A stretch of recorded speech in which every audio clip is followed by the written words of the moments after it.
Vivien Vilela. She is the founder of Aniwa Gathering. What is it like for the person who's going seeking their own healing? It will change your life in ways that you cannot even imagine, because it's entering this space, and it's the container, right? It's the 4-day container of the medicine of community, as you said, which is for sure the most powerful medicine, right? To meet people that are on the same journey and path that can continue to support each other. After the medicine of nature is to learn to listen to the wisdom of the trees, to the messages of the water, to the fire, all of the lessons, we say grandfather fire, because he's the most ancient one that has been here from the beginning of time. And so these elders, they give us tools to open our senses, to recognize our kingship, our family, through all of the beings that live on this planet, to recognize the sacred web of light that connects us all.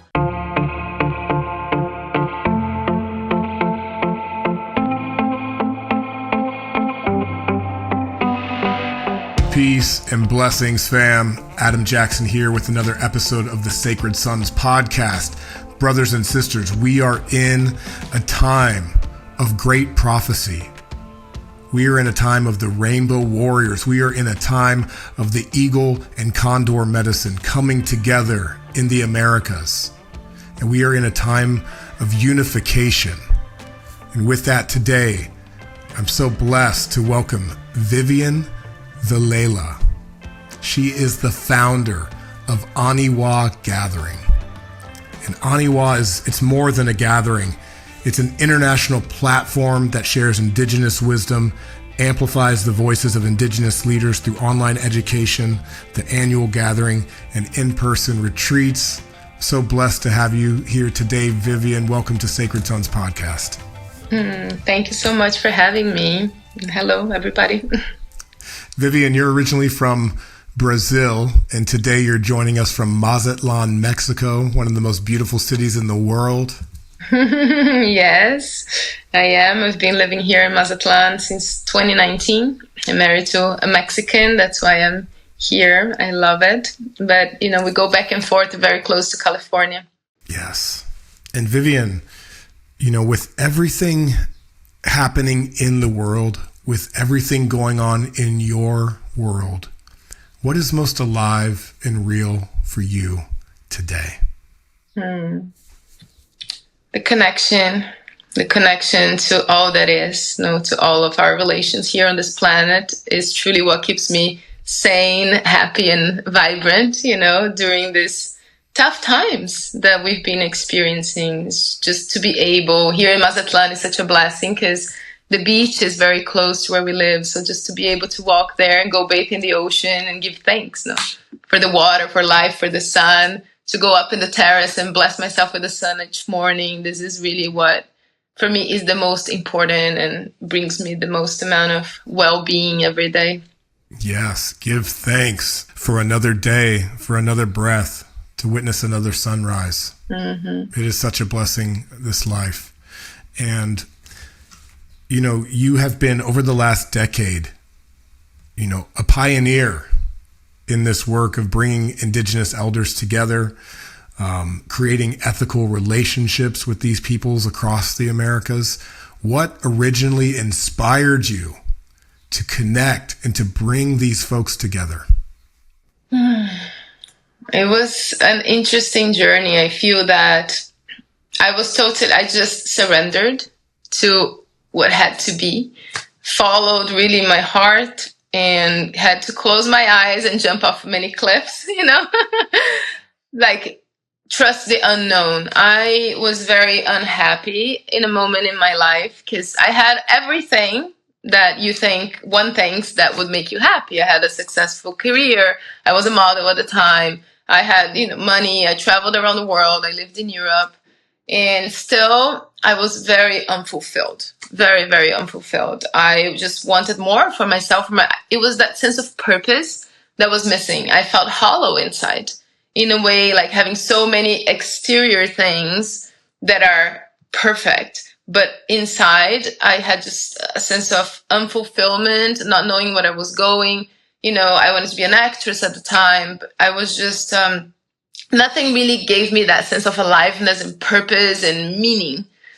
And then one day I met somebody that changed my life, a healer.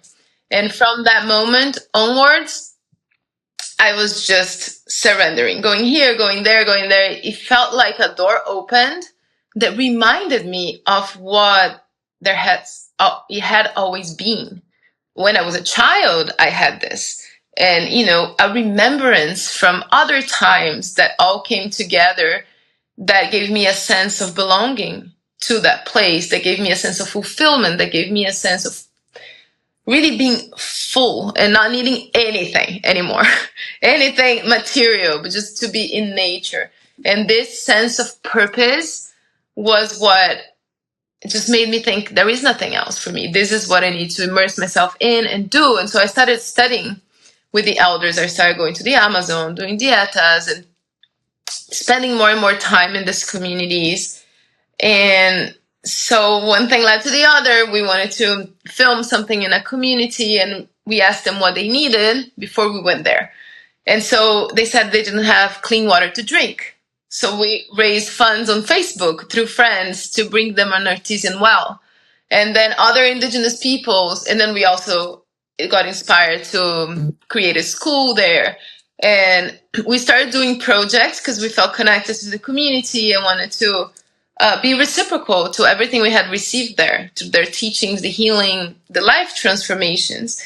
And this started. Other indigenous people heard we're doing that. They're like, oh, we need this in our community. And so this is when our first foundation that we created was born in 2015.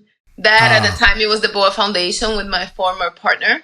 And then we worked for many years together. And then now is the Huya Aniwa that I opened with my husband. And we're doing a big reforestation project here in Mexico. But yeah, this is what led. We began with a foundation, just doing projects in indigenous communities. And then one day I was just in front of the right person at the right time. And the idea just came through. It's not even something that had the Aniwa gathering is not something that has ever been planned or dreamt, or it has its own spirit. And I feel that spirit flew through me in that moment in front of the person. And he was like, you know what? I'm going to donate all the funds for you to do that. We started like together. This person wanted me to work for them. And then later they realized this has nothing to do with what they do. And they were like, you know what? I'm just going to donate the money. You do it. You deserve it. And yeah, it was pretty incredible, the synchronicities that led to our work, with Aniwa. Yes. And such an important lesson to those listening. Follow the synchronicities. Follow the dreams of your inner child, of that little boy or that little girl. Because I love that you said this in regards to your purpose, that you felt it when you were a small child. And oftentimes our purpose or our mission in life is actually in the heart of that one. And so, was when you met this person, right place, right time, a healing ceremony, that was the moment that it reconnected for you. Was there medicine involved in the ceremony? No medicine at the time. It was angels, actually. Wow. And it was a guy. And, in the past, I used to go to parties, and take recreational drugs. I never had like a problem with it, but anything I do, I'm an intense person. Anything I do, I like to go head first and, just do it all. And so I used to party a lot. I used to go to a lot of festivals. All of my friends were in the music industry. I used to travel to gorgeous nature places, to go to raves and things like that. And in that moment, so this healer told me, oh, there is an angel here who wants to help you. It's connected to you, but he is requesting that you stop what you're doing completely. And I was like, well, I want to balance myself out a little more, have more focus, but I'm not going to just stop completely. This is the way, I have fun. And I didn't see a problem with that because, I was doing recreational drugs that were connecting me to something that I knew was there but couldn't see with my naked eye. So I felt that was like being spiritual, So I told him I wasn't going to stop. And he told me, well, go home. I just removed 13 entities from your body. Go home.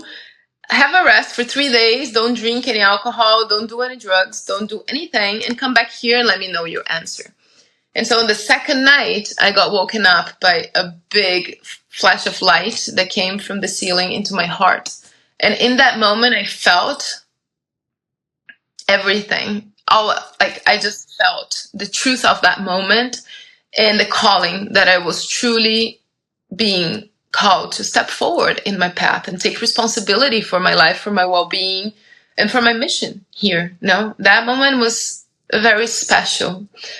So I went back to him and I said, you know what? Okay, I'm going to do it. Let's see how it goes. And so I laid on the bed, and this guy was a medium. He looked a little crazy because he would talk to you and go like, what? Oh, okay, I'm telling her. And like, you know, and like, I didn't know if this person was sane or if he was nuts. So he was just, it was in Brazil. And so he was just sitting on a chair behind me and describing what was happening to me. And he was like, oh, you know, the angel is here and he's putting a crystal in your heart. And I'm like, what? Did the angel have a name? Yeah, it was Angel Gabriel. Wow. And he said he was putting a crystal in my heart. And I'm like, okay, I'm really struggling to believe this. And then I just like, in my mind, I was like, if you're really here, please give me a sign, because I'm not believing any of this. This is too much for me to comprehend. And in that moment, I felt an embrace, like a warm embrace, like a hug. And I just started crying, just like tears were rolling down my eyes. He couldn't see me. He was back there.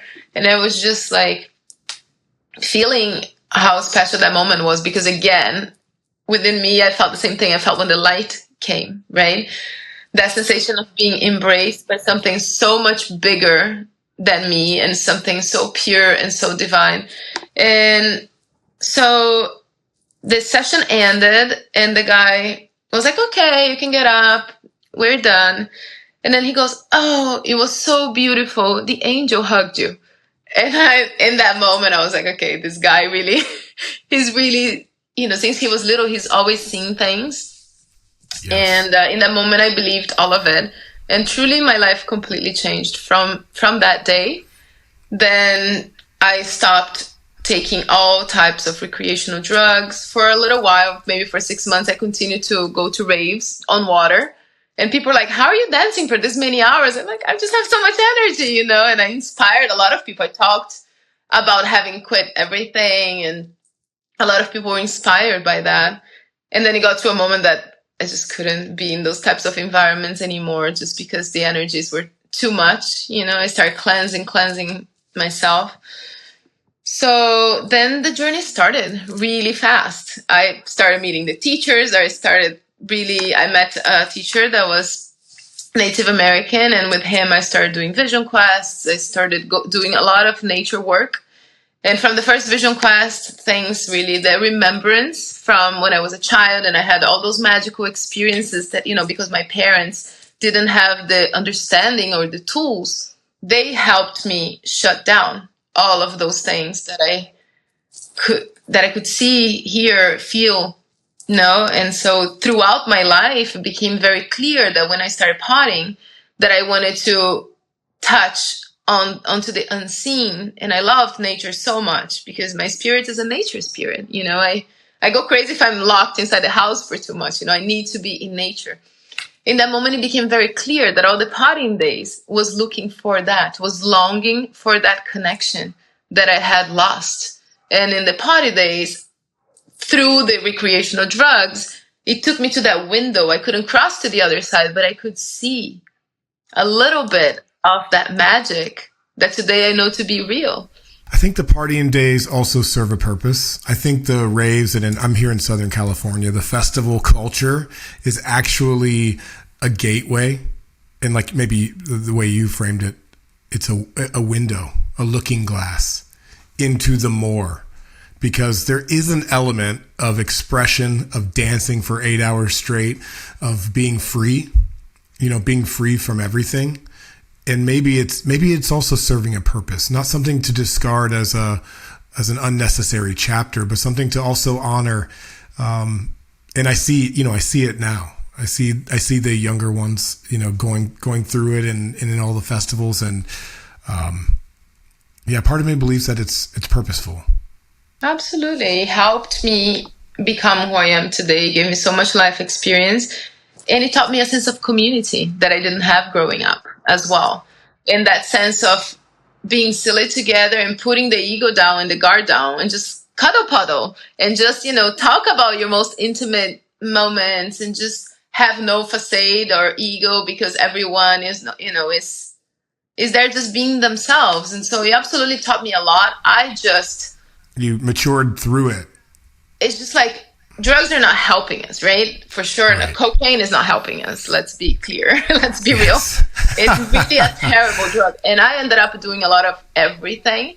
So for me, it taught me a lot. It was, like I said, I was never the girl doing that at home by myself. But it taught me a lot, a sense of community and everything. But it also was definitely a price to pay for my body, for my brain, and all of those things that I felt, the detriment that doing so much of it. But that, I'm not classifying also all raves like that. It's just my friends used to do a lot of these things, and I went to DC-10 in Ibiza and things like that.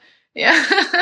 So now you're vision questing, you're doing dietas in the Amazon, and you meet someone who affords you the opportunity to call in this gathering. And has it always been 40 elders since the first Aniwa? How did you, what was that first experience like in calling together these wisdom keepers? Yeah, it's always been for the elders since the first moment that I was lucky enough to be in the presence of an elder and learn from them, to realize how much their words and just their presence through the energy that they've embodied through a lifetime of service helped shift my way of seeing the world, my way of seeing myself, and the amount of that my heart could expand, right? So from that first moment, I was like, the whole world needs this. If everyone had access to this, we would have no wars. If everyone had access to this, we would have a very, very, very different political system, health system, and everything, right? And just experiencing a natural life, just like living through the plants and not taking all these medications and just eating natural and spending time in nature, just that in its own, right? So from the first moment that I thought that, it was when I went to the village and we were trying to record things there, because I went, after the Vision Quest, I went to a long 28-day one that I was by myself in nature, meditating, doing Tai Chi, and just listening to nature for 28 days without eating. And in that moment, the message I received was like, acting is not for you. The years you spent modeling also had a place in this, because you were learning to be in front of the camera, you were learning to deal with people. Your mission is to use media to raise awareness, was what I heard. So then when I started going to these villages, we tried to record something. We didn't know how we were going to release it. And so when the gathering came to being, it was before the platform, it was always with that intention and purposefully, even though, plant medicine changed my life and I respect it and love it to the core of my being, I felt that there were way too many people that relied on plant medicine to have a spiritual way of life. Those ceremonies can also become an escape. Exactly. Going to so many ceremonies, I started observing people that not only they didn't do the homework the plant told them last time, they're coming back for more, but they don't have a prayer in their life. They don't have a spiritual practice. They don't have an altar. They don't have the basics, right? Or any form of connection that one has, which there are many forms of connecting to the divine, right? Many cultures, many ways, and they're all good if you're doing something to get there. But I felt that in many ways, these plants were being disrespected and poached and used in a way that wasn't beneficial for the person. So I said, when this idea came through, let's do it without any plant medicine. Let's just show people the power of connecting to self, to nature, to spirit, to the elements without an entheogen. So let's do it through tobacco, through cacao, through just prayers, through practices, through fire ceremonies with these cultures that don't use plant medicine, some of them, yet their ceremonies are just as powerful as plant medicine ones, right? So the first one was in 2017 back in Ibiza, and it was very, very hard. We went through every challenge possible to bring it together, but that's when it started.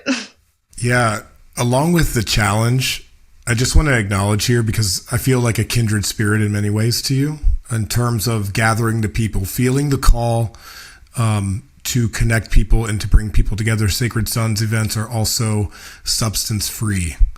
Brotherhood is the medicine when we come together, and it is powerful and it is potent.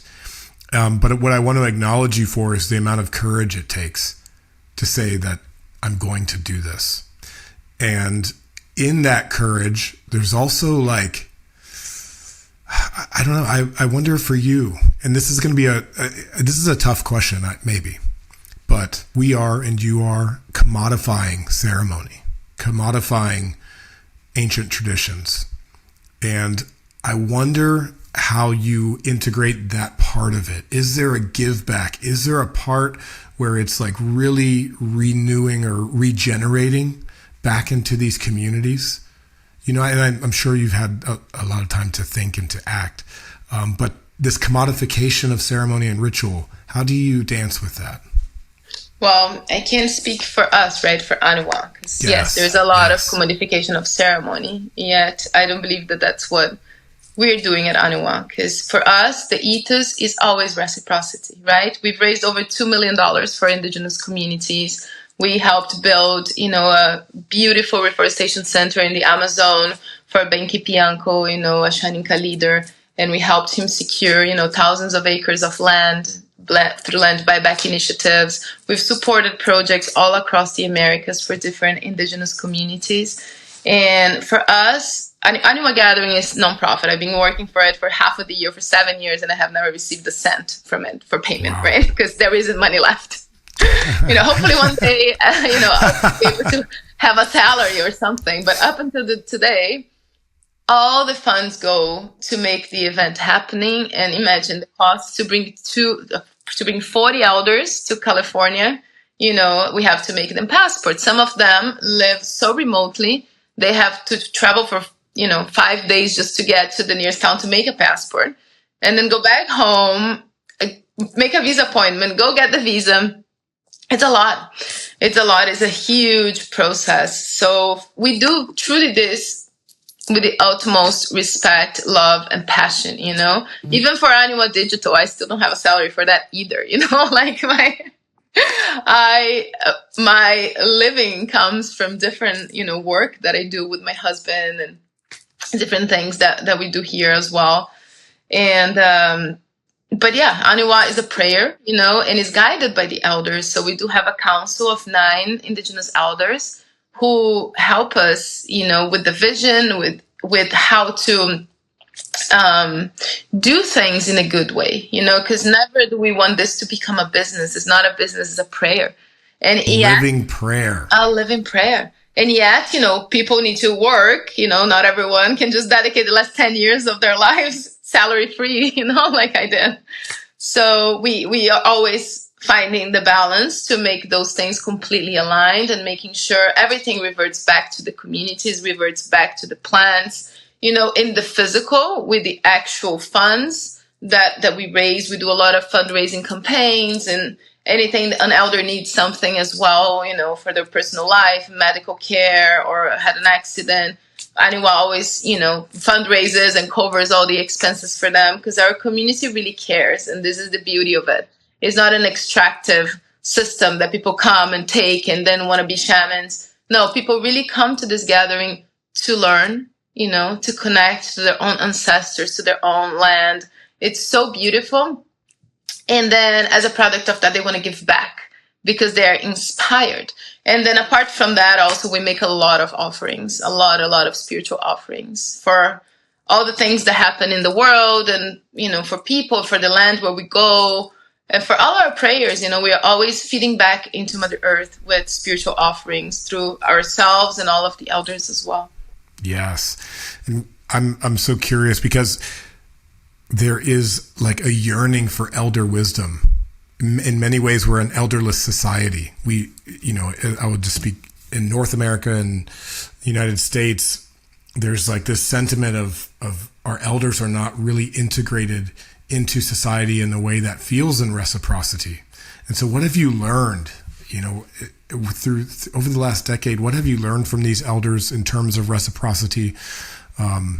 Or maybe even some things that you weren't expecting? Yes, echoing what you said, this is one of the saddest things from modern societies, not everywhere around the world. Here in Mexico, people really have a very close relationship with their parents, go to the mother's house for food. I mean, my husband's mother is always here, she's always telling me where things should be in my home. It's just amazing, we love her so much. And so what I learned in terms of reciprocity from indigenous cultures, well, starting with that, right? The elders are living libraries of wisdom because they have the life experience, right? And so us younger people, or when we're really young, that we think we know way more than our parents do, my raving times. It's like this is how I'm raising my kids, right? Respect the elders. When the elders are speaking, wait, pay attention. Don't be interrupting them because they have something good to show you. They have something good to tell you. And like they don't need to repeat the mistakes that they already made so that you could learn. And indigenous wisdom starts with honoring our ancestors because that's where we come from. The lineage, everything they lived, we are continuing. So we are an answer to their prayers. Way back then, this is how they used to do things. It's how indigenous people still do things. We always think of our future generations. We always pray for them. And we always make the path for them to walk. Right? And we've been in many cultures totally disconnected from that. And sometimes our elders need help, our ancestors. And whenever we do this work, as you know, we heal ourselves, we heal our ancestors too. Many times, people are born with so much anger and they don't know why they're so angry. So, they call upon their ancestors and they find out, oh, okay, this anger is from my great-great-grandfather. I need to heal that. I need to be the one. So that reciprocity through the ancestors, making offerings for them, listening to them, lighting candles for them, and then calling upon their help, guidance, so that our lives can be fuller. If we are separated from our ancestors, we lose that sense of belonging as well. And then reciprocity towards the spiritual world, the most beautiful thing I've experienced around that was when I started to learn from the Wurrarika people, is the path that my husband was on when I married him. And he asked me to do that with him because I was on a different path. And so I opened several commitments within this tradition. And our elder, we used to go on pilgrimage with him. He now passed. We're going with a different community. But before anyone can eat, right, you do ceremony all night without medicine, just praying for your journey to Virikuta, to the desert, to all the sacred places where we go to visit the ancestors. So we don't eat all night, we just pray. And from that moment, you cannot drink water or eat anything. So you travel all day by car, like 12 hours, without eating or drinking, on no sleep. The driver can drink coffee.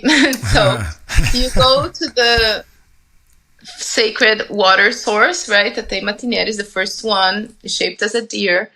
There, they present the children, the ones going for the first time, goes with their eyes covered, and they're presented to this water. And first, they have to do the prayers, make the offerings, give water to all of the ancestors, like 20 different names. Only then can we drink. Then we drink water, bathe. From this moment, we can drink water. And then we travel another half a day to get to the desert. And then first we need to put the fire on, confess all of our sins or the things we did wrong in our life, take responsibility for our mistakes, basically. Also confess all the people we've ever slept with, and they make a list and speak it out loud and put it in the fire to cut that connection. And just to be clear, this is a sacred oath, almost like a wedding ceremony for your husband and yourself. Is that accurate? So the sacred oath was to be what they call a maracame in their culture is one that can dream, heal, and sing. So it's to basically learn to heal, to sing, to have vision, to just be in service and be a voice for Mother Earth and for spirit to be an assistant to spirits to come and heal the people. No, to be able to be like a spiritual lawyer between the physical and the spiritual. And then we also then had a ceremony there for our relationship that was tying up of our spirits. Okay. So you're confessing to the fire, everyone you've ever laid with. Mm-hmm. And then what happens? And then after you do all of that, then you cut the food. But before you can eat, there's like 40 people there, right? And the ones that are not Wirrárica have to learn all of these names in Wirrárica. And first you need to offer water to all of these spirits and ancestors and sacred places in the fire. After you do that, you need to offer food to all of them. And at this point, you're like starving. Everyone is super hungry, but you cannot eat until you do all of that. And then you've done all of that. You put food in your plate. You still can't eat it. Then you need to go person by person and exchange food with them. So they take something from your plate and put something back. So you go to the pilgrimage, you get like, you can't eat anything with salt. So you get all these beautiful fruits and a lot of avocado. But you end with only bananas in your plate because everyone took all the best stuff and they left you only with bananas.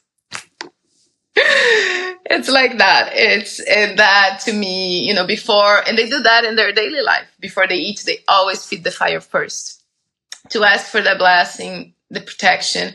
And these people, they save money all year long to go to Virikuta and ask for the continuation of life. Even the ones that don't want to be a maracame, even the ones that are just praying for their lives, they have this little bowl, hikara, and they bead every single one of their family members in it, and even their animals. And so some of these people are carrying these hikaras for generations. Their great-great-grandparents used to take the same object to the sacred places and ask for blessings from their families. So they take the spiritual paint from the sacred place and paint the hikara, put all the offerings inside, and that ensures that the blessings, the protection will then reach all of their families, their animals.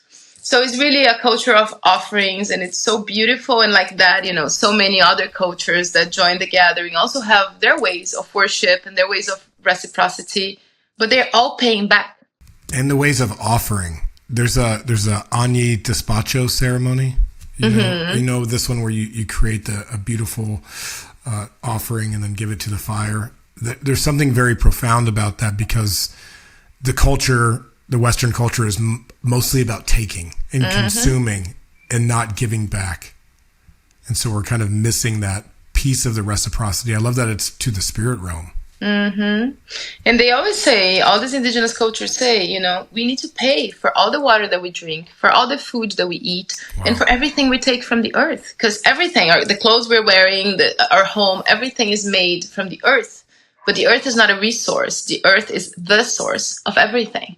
And if we just take and don't put back, you will finish. Say that again. The earth is not a resource. It is the source.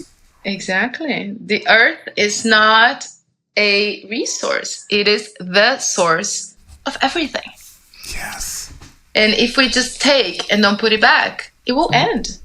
And that's why all of these cultures, they also say when we don't give, we develop a spiritual debt. And so if we're taking too much and not paying anything back, this is when we start to get sick. This is when we start to get depressed. This is when we start to feel low on energy. All of these things, because many times we take too much and we don't pay for it. And so when we don't pay, this starts to weigh us out energetically. Wow. And that can become the source of illness. Correct. Okay. Let's go from there. People are showing up. People are seeking healing. People are seeking community, belonging, connection. We have a saying here that connection is the cure for all of the ailments, is to be connected to ourselves, to nature, to Gaia, and to each other, and to our ancestors. I mean, it's like the connection continues. Paint a picture for me of what Aniwa gathering is like. for someone who's coming for the first time, entering into your community, entering into this cultivated space of eldership and of medicine, of medicina, and of ritual and prayer? What is it like for the person who's going seeking their own healing? It will change your life. Yeah. It will change your life in ways that you cannot even imagine, because it's entering this space, and it's the container, right? It's the 4-day container of the medicine of community, as you said, which is for sure the most powerful medicine, right? To meet people that are on the same journey and path that can continue to support each other after. The medicine of nature is to learn to listen to the wisdom of the trees, to the messages of the water, to the fire, all of the lessons. We say grandfather fire, because he's the most ancient one that has been here from the beginning of time. And so these elders, they give us tools to open our senses, to recognize our kingship, our family, through all of the beings that live on this planet, to recognize the sacred web of light that connects us all. And if one thing is out of balance here, it moves it all. So that's why our prayers are so powerful, because when we harmonize and balance here, it ripples. And this is what we learned there through so many different talks, ceremonies, healing ceremonies. People will learn how to ground. Most people are ungrounded. And when we are ungrounded and not present, it's very hard for us to recognize the synchronicities, the messages of Creator, the guidance that we receive every day. And people will learn to shield. Whenever we have good spiritual shields, we can protect ourselves from all the chaotic energies that are out there, right? When we don't know what is ours and what belongs to another person, we're processing each other's stuff, and then we get very overwhelmed and very confused. So it's important for us to learn to shield our energy, to see what is ours to work on. And then they will learn to cleanse.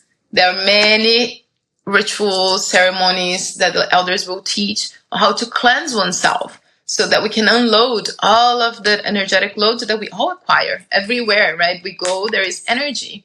And just like taking a shower, we need to take care of our energetics too. So we learn that. We learn how to connect with our ancestors. We learn how to connect with the elements that give us life, and how to live in a world where everything is alive. Beautiful. I think there's an element of all that you just described, which is living in the beauty way. Mm-hmm. Finding the beauty of nature, of the reflection of ourselves within nature. And it's no accident that many of these cultures utilize feathers and colors and the beauty in the simplest of ways, even if it's preparing a meal or preparing for ceremony. There's something about walking a path of beauty that is also a part of this human experience. And again, just to contrast it with the gray square world, in popular culture, there's this desire to take us into a post-apocalyptic gray square world. And now we are re-entering, reimagining what the circular world can be once again. And it's filled with color and beauty. And it's filled with connection and love. It truly is. And it's filled with unity. Is there a sense of unity among these tribal peoples who come from different places throughout the Americas? It's so beautiful. Most of them say it was their long dream to meet other indigenous people from around the world. And when they talk, they become friends. They love each other. They realize a lot of their traditional stories are very similar, with different names and characters, but the stories are very, very similar. So there are episodes that happened for sure, like the Great Flood. They all have stories about it. And so there are many stories. There are biblical stories that actually are in ancient indigenous non-colonized cultures, which are very interesting. Or the relationship with the rainbow is another thing we learned there. The rainbow being, and how it is a healer, like it was the promise of, a better world. It still is guiding us. And so all of these elements really come together at Aniwa, I think we can realize that meaning of the word, we are all one through celebrating our differences and honoring all of our reflections, similarities, ways of connection. And it's also a place where we discover that every single one of us has a superpower, a hidden superpower, that whenever we connect to these divine forces that give us life, that we're not separate of, that we are vessels for. We just need to scrub a little bit our vessels. Sometimes they get a little clogged up with the negativity and other toxic things we encountered through our life journeys. And whenever we scrub it up and allow it to be a vessel for the divine, every single one of us has great power. And especially because most likely, if a person is drawn to this, they are very sensitive, right? And it's encountering soul family and it's activating our superpower. Yeah. Soul fam, superpowers. We've talked about angels. We've talked about biblical flooding and biblical stories. Can we get a little bit weird? We talked about rainbow beings. Have you encountered, through your conversations or connections with elders, any talk of extraterrestrials, of ant people, of the ones who live underground or the one who come from other star systems? Is there anything that's come up in your reality around this? Because I'm fascinated. There's a lot of that. For the Dogons, all of their ancestors, which are all the same. Well, they say that the Greeks took their gods and modified them, but it's all the same gods and with different names, of course, but the same energies, and they live in Sirius. So they've known about Sirius B and C way before it was found through astronomy. They had scriptures in caves and wisdom recorded about this star system way before we knew about it.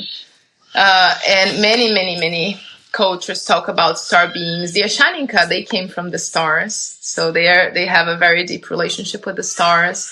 And there are many star beings present in the work they do. And one of the ceremonies we had at Aniwa with the Waura, who are very, very, very powerful, very traditional people who still live naked in the jungle in Xingu. Oh, wow. She did the wife, Kapi, she did a ceremony for the women. And at the end of the ceremony, we see something in the sky that looks like a comet. It was in the sky for about 40 seconds. All of the women start screaming like, ah! And this thing, bright light. And then Kapi was like, oh yeah, every time we do this Yamurikuma ceremony, they appear. Wow. And it's like, this is the level of connection that these elders that come have with everything, with the stars, with the earth, with the beings. It's very special. So special. Mm-hmm. And so is humanity. We are also, we're earthlings, but we're out here on our beautiful blue garden planet. And I feel like we're special. Yes. We are here to serve individual purposes and our individual superpowers, but I believe deep down that there is a collective purpose for humanity. And I don't know exactly what that is. I can't know. But what I understand is that if we all individually connect to our purpose, then we are serving the greater purpose of humanity. And I want to believe that it has something to do with peace and love and unity and nourishment and wholeness. And I feel that deeply. And I feel that within you and what you're creating with Aniwa. We are all one. We are all one. Absolutely. If we weren't special, all of these divine beings wouldn't be trying to help us so desperately, all of these star beings and all of these ancestors, all of these wise ones, angels, they're all here trying to help us. If we can just stop and ask them for help, they can interfere in our lives because there is also free will. But yeah, we are trying to harmonize all together in a frequency of unity, of love, of healing, of brotherhood, sisterhood, right? And that feeds the earth, feeds the spirit, feeds everything. That's why they do these offerings as well. They make offerings for the sun to not stop shining, you know? The elders received the message the sun was getting tired. And so is that harmony with all there is, and our frequency is directly affecting everything. So if we raise it, we continue. And if we lower it, who knows, right? Who really knows? If you were to invite in a brother or sister who is listening, and I'll just say this, brothers and sisters, get to Aniwa Gathering. It's May 29th through June 1st, 2025 in the beautiful redwood forest of Mendocino, California. Now is the time. Now is the time to unite, to connect. And if this community calls to you, many of our Sacred Sons brothers have been to Aniwa. I'm hoping I can get my family out there because it would be such a beautiful experience for my entire family. I have 4 children, so I would love for them to experience Aniwa as well. And if you're going to sign up, use the code Sacred Sons for 15% off. It always helps. We know times are tight out there. Use the code Sacred Sons and get to Aniwa Gathering. And these annual events, these gatherings, they're more. There is a sense that it's a living prayer, and it's very difficult to really describe what happens. You just have to go experience it. With that, Vivien, is there any final message, prayer, song, poem, or dance you would like to leave with the brothers and sisters who are listening? I just want to give gratitude to you for having us here, and to all the ones who are listening, and I just wish each and every one of us finds our purpose, our path, our life mission, so that we can truly embody the love, harmony, peace that we all deserve to have, that is all written in our destinies. And I give thanks to all of the ancestors, all of the divine spiritual beings that guide us each and every day on this road of life, and wish everyone the best.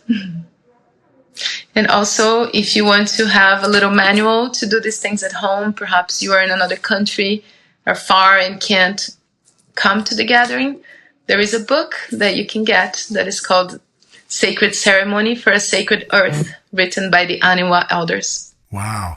And so they came together to write this book at Aniwa?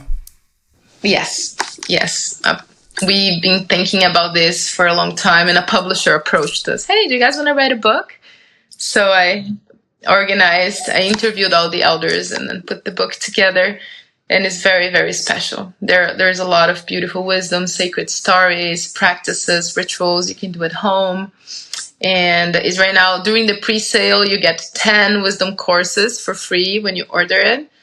And I can send you the link. Get connected, even if you're far and wide. I mean, we get to use the technology as well. The technology gets to be a tool for maintaining connection in this global consciousness.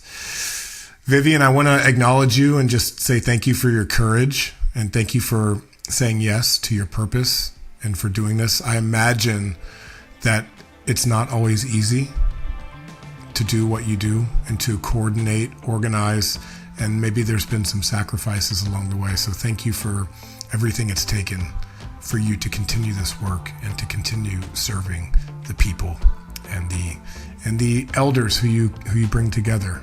It's such a beautiful mission. So thank you. Likewise, thank you for all that you do with Sacred Sons, and many blessings to you and your projects as well. Yes. With that, Vivien Vilela, Aniwa, we are all one. Adam Jackson, Sacred Sons, we're out, family. Peace.